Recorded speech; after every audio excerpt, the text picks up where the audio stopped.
Hello and welcome back to X-Plane 11 everybody, and today I'm checking out the newly released PA-38 Piper Tomahawk by Just Flight. And in this video I'm just going to go through and highlight some of the main features and details of this aircraft, and then we'll take it up in the air and just try a few basic maneuvers before hopefully bringing it back down to ground in one piece. The first thing is that this aircraft comes with a number of different liveries, as you can see right now in front of you, and as expected with any Just Flight release, the details, textures and the visuals of the aircraft are of the utmost quality. Great attention to the weathering, to the, as you can see, the riveting and all that sort of stuff, along with the reflections. It really comes across as a very nice looking aircraft. Okay, here we are in the cockpit everybody, and there's a ton of cool little features in this particular aircraft. Let me just remove the yoke right there. One of the first little details you'll see is the keychain sort of moving around. It's probably as a result of me jumping into the aircraft. We'll start over here on the left hand side. You've got all the working latches, so there goes the door latch right there. You can open up this little latch here in the window too, so for example, if you need to go through the drive-through, makes it nice easy to pass the food in and out. The wing might be a problem, so I haven't quite figured that one out yet. Anyway, moving right along.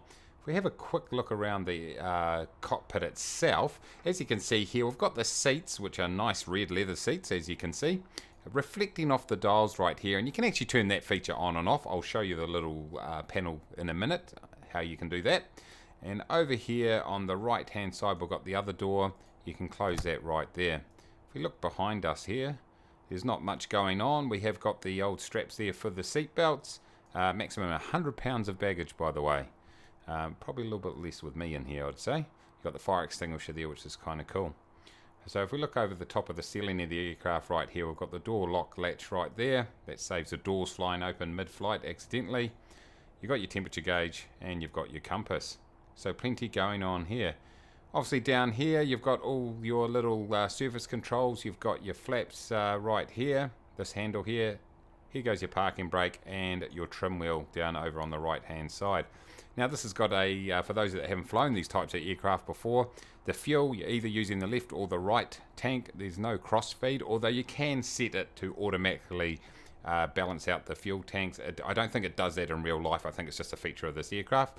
So what you probably would have to do when you're flying this in real life is, as one tank goes down a bit, you flick it over to the other one just to keep the aircraft nice and balanced. If we look at closer at the panel here, you've got your carb heat, you've got your heater, your air vents, you've got your panel lighting, all that sort of stuff.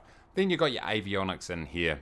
And what I'll show is, once I get up and start flying, I'll show you how you can actually put the GTN 750 in here. That's one of the features that it has, and if you've got that particular add-on, which I do, it means you can replace this panel with that add-on. So that's nice and easy, which is great for communication and navigation and all that sort of thing. So before I start the aircraft up, we've got the little menu here on the left hand side. For those of you that have flown Just Flight aircraft before, you'll recognize that menu. This one here is open the pilot side door, passenger side door. We've got the GPS there. This here is the shading on the window. This here is the reflection on the gauges, which I mentioned before. There it goes right there. This here turns the dome light on. I don't think it works without the battery and everything on. This here is the HAS GNS, so when you push that, it will then replace this here with the GTN 750 or the 725, I believe the other one is. You can change it from inches heading or millibars. You can also, this is the fuel switch right here, so that's the one that will automatically balance out your tanks as you fly.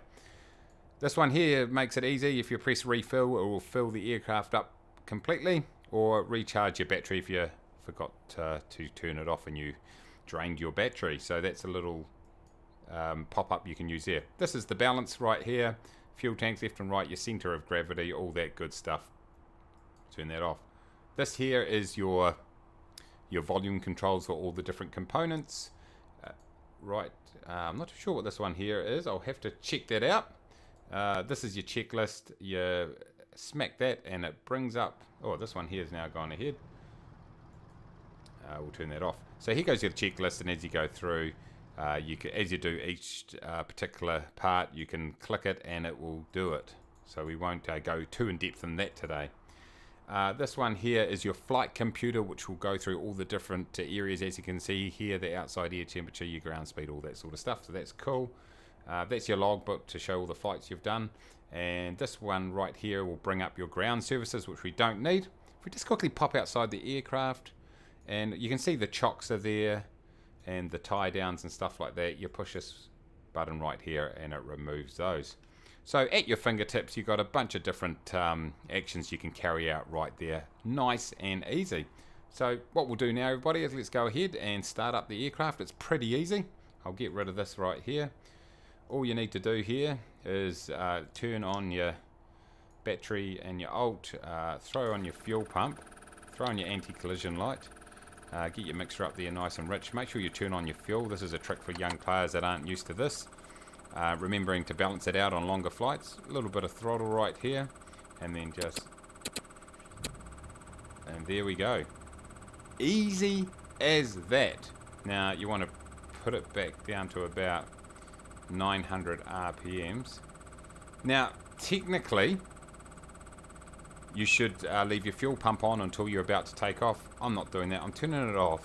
Hopefully it won't conk out. It's just, it's annoying. That sound is so annoying. And if anyone knows how to turn that off, let me know. But in the meantime, we will we'll leave that off. So one other thing this aircraft has is some inbuilt failures which are automatically turned on. You can turn them off, I believe. One is spark plug fouling. So if I left this, say, idling way down here at 600 RPMs for an extended period of time, the spark plugs will get fouled up as they do in real life. The other thing is vapor lock, basically getting sort of vapor in your fuel, which can happen after your flight concludes. The other thing you can get is battery failure, so your battery runs out because you've drained it, haven't had the engine on, or whatever it might be. So there's a few inbuilt failures here which you need to be aware of. So let's have a look outside here, get a better feel for the sound. Hopefully you can hear that okay. Not overly noisy. Then again, we're not standing right by it. Okay, so what I'm going to do, everybody, is I am going to taxi out to the runway, and let's take off and see how this thing handles in flight. So we'll catch you very soon. Just while I'm taxiing out here, everybody, one thing you do get is a tyre screeching and smoke, so let's just try to pull that off. There you go, right there. And the other thing you get, if I just get in a decent position right here, is you get that compression of that front, the nose wheel there. You can see it compressing right down there, so a nice little detail there, accurately represented. And for some reason we've got a WestJet jet here in New Zealand, so they're a long way from home. Anyway, let's get out to the runway. Okay, here we are. We're lined up on the runway, and we've only gone halfway up the runway. We're probably not going to need too much, so let's go ahead. We've turned our landing light on, by the way. Mixture is rich. Let's rev this thing up and let's go. Definitely got a bit of left-hand torque there pulling me. I need a bit of right rudder to keep it straight. As you can see, I'm doing an average job of that, but we finally got it under control. 60 knots, a little bit of back pressure, and bang, we are flying. Easy as that. Ladies and gentlemen, how easy was that? And we just want to bring the nose back a little bit there. We're looking for a climb speed of about 70 knots, which is recommended in this aircraft. So we'll look just to climb on the runway heading for a while and trim out to that 70 knots.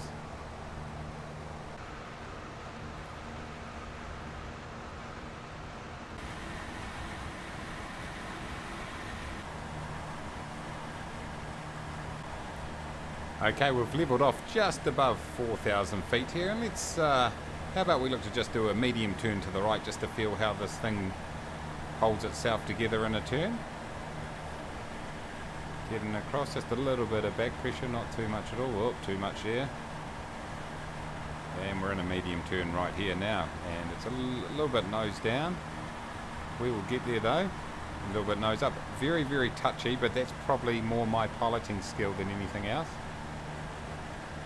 We've finally sort of got ourselves on a pretty level medium turn right here. Let's level out and get ourselves back towards the aerodrome.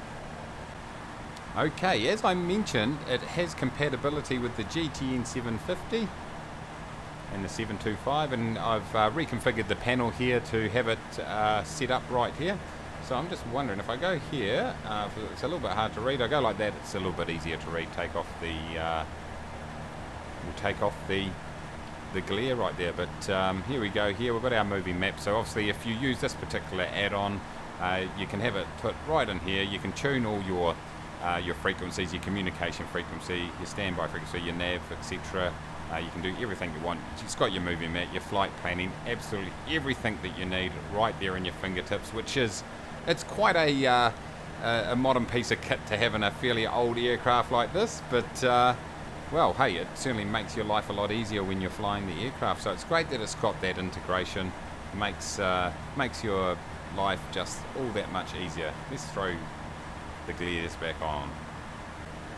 Beautiful view in the background as I took too much time looking at the view rather than concentrating on my elevation right here. But yeah, nice and smooth, nice and easy, and let's just roll out on this heading.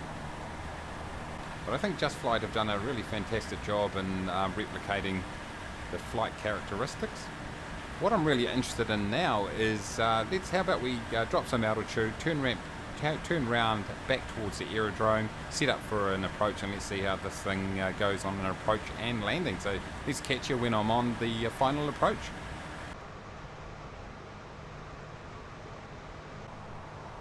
Okay, here we are on our final approach. We're set up nicely around 67 knots is what they recommend. So we're sort of there or thereabouts, and it's holding its approach configuration so easily, to be honest. Whoops, I'm a little bit slow, so let's nose down and a little bit of throttle. Let me just throw my carb heat on, give myself access to full power right there, off I mean. And let's just set up for this approach. So I'm just a little bit fast, but I'd rather be a touch fast than a touch slow. We're about 69. It's holding itself so nicely, I can tell you that. Really easy. Of course, we're going pretty slow. It's a very light aircraft. So we'll pull the power now, and let's just see. As you can see, the inputs on my joystick are a little bit touchy, but that's more me. We've got this stall warning. And there we go. That felt actually not too bad whatsoever. And yeah, quite an easy plane to land, that's for sure, as it probably should be, given it's a training aircraft. And we've still got that torque as we get onto the runway. Now, one thing I did notice, everybody, is when I was sort of just flying around, just checking out the aircraft, you can hear it sort of creaking and making noises, just complaining about itself being a bit old, which I really like. It's a nice little touch. Let's throw the flaps up right there. Of course, you could use the handle if you wanted to, but I'm using the just it on my joystick.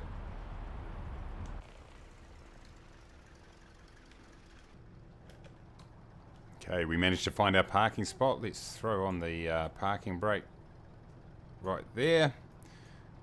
Get rid of the fuel. Mixture gone. Let's turn off our landing light. Turn on. Sorry, it was already off. Let's turn it back off. Anti-collision off. Pitot off. Battery off. Let's turn the key off. There we go, ladies and gentlemen. Easy as that. My impressions are that it looks absolutely fantastic, as you can see right here in front of us.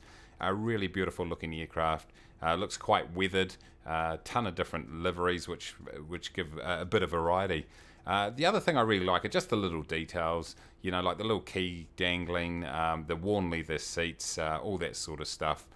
Also the ability to put the GTN 750, for me that's a really great addition, because I have that particular plug-in, and just makes flight planning and navigation and communication all that much better. So yeah, a fun little aircraft. So if you're into small GA aircraft, you might want to go and pick it up. I recommend it. I'll certainly be doing quite a bit of flying in this particular aircraft. And I think I'll set up my yoke so I can see how it performs using a yoke also. I think it'll be a bit smoother. But like I said, it certainly works on just a normal joystick too. But there it is. If you've got any comments or any questions, throw them in the comments down below. So thank you very much, everybody, for watching. If you're new, consider subscribing. It costs nothing at all, except a little bit of self-respect. Smash that like button. And until next time, everybody, take it easy.